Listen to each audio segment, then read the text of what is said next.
it makes me think of people who, like, even maybe incarcerated, and they think that, or we sometimes on the outside think like, oh, they're just such terrible people, like they're so bad, they've done so many things, and yet and still we'll be like, maybe they can't be forgiven.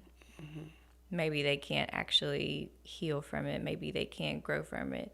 And we don't always say it out loud, No. especially as Christians. But I No. think in the back of our minds, Absolutely.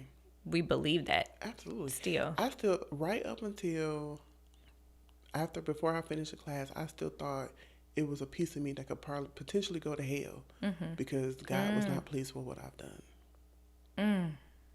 Like, I have, and then here kicks in people pleasing and perfectionism. Now I have to be a super Christian because of what I've done. Have to go above and Above beyond. and beyond. Yeah. Because I can't forgive myself. Ooh. So nobody else does. So anytime I make a mistake, anytime I say the wrong thing, anytime I do something that is completely out of character, I am ridiculed because I'm operating in perfectionism. Yeah. That's deep. So, with the class, what are the major differences between that and just like going to counseling, like going to therapy? So they hold you accountable. They make you share your story. So it's two counselors, and then they have a scribe in the group that's not in the group. So she's watching, but she's scribing for the group. And then it's you and maybe two other people. And with the two other people in the class, you have to share your story amongst all of us. So everybody in the group has had an abortion. Everybody, so it's two people that's already healed, and then y'all three are, fresh in. So they make you tell your story. So the book makes you go through these series of events of what triggers you, and so you got to write down all your triggers, and then they make you tell your triggers out loud. I did not realize going to the doctor was a trigger for me. Any doctor, dentist, just a checkup. And it makes sense now that I'm an adult. I will literally suffer with a cold instead of going to the doctor because I am triggered every time I go to the doctor. Didn't even know it. So simple things like that. Yeah. So I'm telling her, like, this is what I'm triggered with, and then the other girl says this is what she's triggered with, and the other girl shares this is what she's triggered with, and all of our triggers are the same.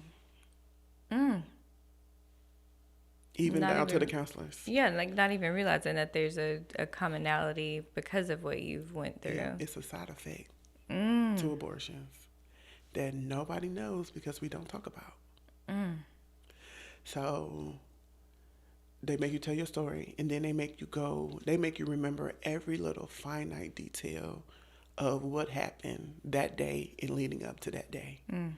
So you have to remember what were you wearing. Some people can remember every detail. I could not.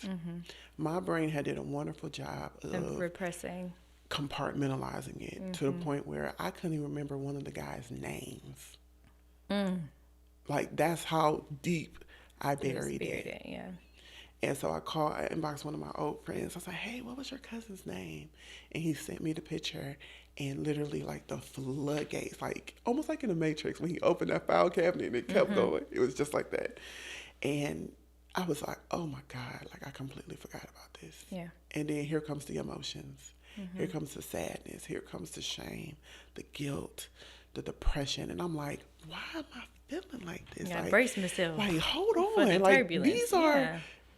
I thought I were past this. I was not. I haven't dealt with it. I buried it. So now I got to walk through every single detail of this event, and then share it amongst the people. And it's so good because I think we and as people in general don't tend to realize about the little details, the finite things, like a sound, the scent, the something that just happened to be passing by at the exact moment when that traumatic event, because it's trauma, when it was happening, could be still triggering you. Absolutely. And if you don't deal with it, you don't realize that you're even being triggered. Yeah. You don't know why you smell something and all of a sudden you get like sick, or you get upset because you heard a certain sound. Somebody, like, they could say, "Hey girl," to you, and you immediately get mad. Now you think you don't like them, but it was something that happened years ago. All of that and beyond. Right. I mean, down to just a word. Like hearing a word somebody saying, "You're not, our family's not even coming." And your brain instantly goes into, "I'm not family. What am I doing? I'm overstepping my boundaries." You just instantly are triggered, and you don't even realize you're triggered. Like when I tell you, Ieshia, I have been operating in a 24-year-long trigger.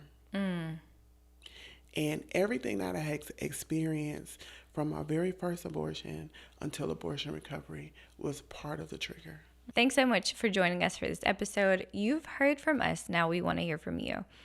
I do prayer videos every single day. Comment your name and what you want me to pray for below, and follow me on any social platform at I'm Ieshia Danielle so that you'll be able to see when your prayer video gets posted. Until next time, see you later.